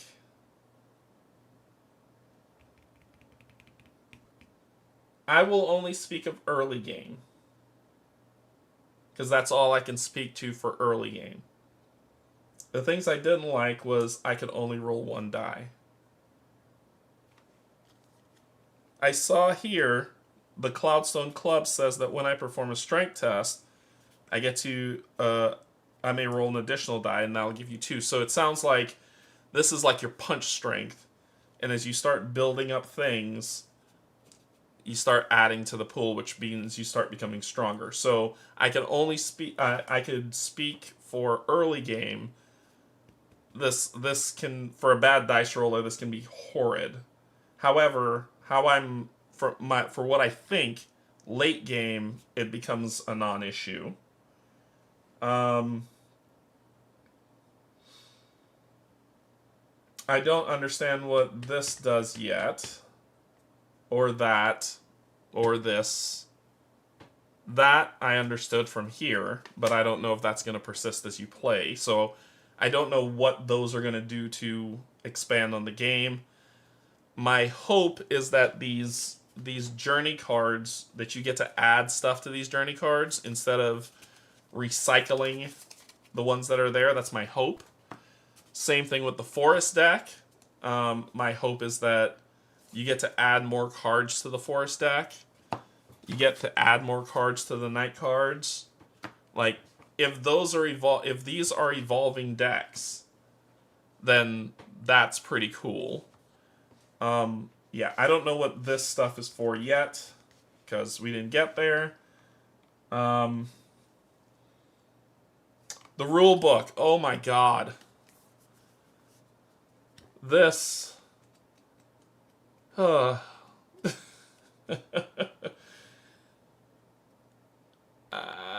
I think this was... I want to say that someone tried really hard to make sure that everything was covered, and in trying really hard to make sure everything was covered, they made everything confusing or over-explained. Confusing for some, over-explained for others, and it's hard. Like fishing. Oh my god. Steve had to teach me how to fish, and I read the rules on fishing. And he had to teach me how fishing worked. Foraging. Steve and Kate had to teach me how to forage. I read the rules on foraging. And I think it clicked when Kate was like, pick one thing and get everything of that one thing. That's it. That was foraging. And I was like, oh, okay, that makes all the sense in the world. Mining wasn't so bad. That's just gaining material, so that's not a bad thing. I haven't done hunting yet to see what hunting does. I like like I said, I like the idea of where this game can go. So for right now, I think this game's a big plus for me. These reference cards, for the love of God. Like here it says recovery, rested, action, or to action if one or two characters. But if I didn't read the rule book, I wouldn't know that, right? I would. Does that mean I lose? Does that mean I gain? So it's regain, and then there's those symbols. So I understand what it means now, but for then, it just was confusing a little bit.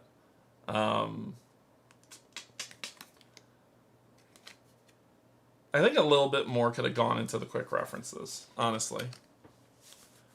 The codex.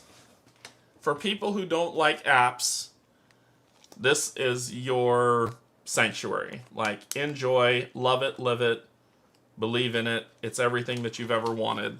The codex is pretty good. I need the app. Book flipping will drive me to jump out my window. So I would need the app. I didn't explore past these tiles, so I don't know what else the tiles have to hold, but I do know this valley has 1, 2, 3, 4, 5, 6, 7 additional tiles that I know of so far, right? So total of 10 tiles to explore around this valley. I'm trying to think what else. Honestly, it's a good game. It's a pretty good game. I like it. I like it a lot. I think it's fun. I want to know what's going to happen next. Crafting is a lot of fun trying to figure that out. Trying to figure out crafting's fun. Like, I'm just curious if, like, this stone and that stone will be the thing that makes fire. 2 stones. I'll make fire. I don't know. Maybe the sunstone. Maybe. I don't know. Kind of makes sense, sunstone, right? But I want to figure out how to do it. I'm very curious. I don't feel frustrated in any way that I haven't been able to do it. I don't know anything about Behemoth because I haven't gotten that far, but crafting 4 items seems pretty cool. Yeah, overall, I think it's a hit. I'll paint these minis and sleeve some cards, and then we'll do a fresh start with two brand new people. We'll do a fresh start with 2 brand new people, nothing learned, and start from there, and then begin the adventure outside the tutorial and see where it goes. So I plan to continue it, play it and see how it goes. This is, it looks like minus these knowledge cards. This is everything to discover in this game. Nah, we can start over. It's not gonna, I don't think it's gonna bother me if we start over. Like, I don't think it'll bother me to start over, because if we start over, brand new people, they're young. I don't remember how, I didn't write anything down or put anything in a journal to see, okay, I know how to make these things now, so I'm not going to remember this. So it'll be brand new in my head to go through. Some things I'll remember. I think I remember how to make, no, I don't remember how to make any of this. I don't remember how to make any of them, to be honest with you. So I'll just start from scratch and make 2 new ones and see how it goes. These are the upgraded boost tokens that are here. I have all the upgraded stuff. There is a playmat that I'll be playing on when I come back. I just wanted to try this out. But overall, this is a winner. This is a good game. This is a really solid. I'm not mad about anything other than the rule book. Yeah. Cool. This is a winner for me so far. The only thing which I haven't seen yet is if you don't put me on a timer and let me play the game at my leisure, this is in the contender for top game. That's the only thing that will stop it from getting into that slot. If you put me on a timer, I will be annoyed, because this feels very relaxing. It feels like the game is responding to me. And Steve said that this game is on rails. So the tutorial has you on rails, but it felt like the tutorial was responding to everything I was doing. I'm mad about bad rule books, Brian. I'm not always mad about rule books. I'm mad about bad rule books. Because, I don't know, for people who are like, the rule book isn't so bad and they're able to consume it and they're like, yes, everything made sense and the game clicked and they were able to go through these things in no time flat and have no problems ever in life, I commend them. I'm fully well aware that it's just me. That my frustrations with rule books are just a me thing, where other people are like, I didn't have any problem with the rule book. It was perfect. It was designed exactly how it was supposed to be designed. I full well accept that. I just think like when rule books become difficult or over-explained, I don't get through them and therefore I don't enjoy the game. The Dark Providence one. No, it wasn't Dark Providence. It was Dream Escape. Dream Escape's rulebook ruined that game. It's not spamming. I don't see it spamming. But Dream Escape is one of those games where the rulebook ruined the game. Ether Fields, the rulebook ruined the game. So this one, the rulebook didn't ruin the game. It was just annoying. But so far, so good. Yeah, I'm gonna set up a series and we're gonna play through this to see how far we can get, and if I can learn to make fire. We'll see. But yep, that's gonna be all. So thank you so much for joining. Thank you, patrons, subscribers, and if you're neither, let's head back up to the top. That's gonna be it for this playthrough. So what's coming up? There's no more streams this weekend, only because Sunday's my birthday, and so I'm going to be out of town. Just kind of celebrating my birthday. Zerewia, did the rulebook ruin that game? Your persistence was incredible. The rulebook was bad. Oh my god. That you know why that I didn't lump that in, which I should, Mark. You are absolutely right. That rulebook was atrocious. But that was the first rulebook that started me on this path of hating rulebooks. That was the first one, and I was like, I'm going to get through this damn thing because I'm not dumb. And I got through it, and the rulebook would, for anyone who plays that game, the rulebook will ruin the game for you. And it's a fun game. It's actually a really fun game, but that rulebook was horrendous. That was probably the worst rulebook I think No? That's the second worst rulebook I've ever read. The first one was Ether Fields. Ether Fields, the first rulebook.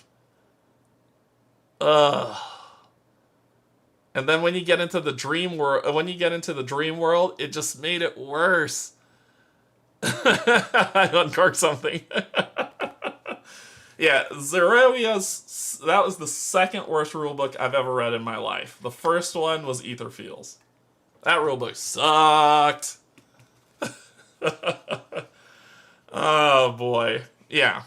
So I'll be back Tuesday for Marvel United, and then we'll be playing Tamashii, which I was supposed to play today, but my voice got all jacked up. So Tamashii will be Tuesday.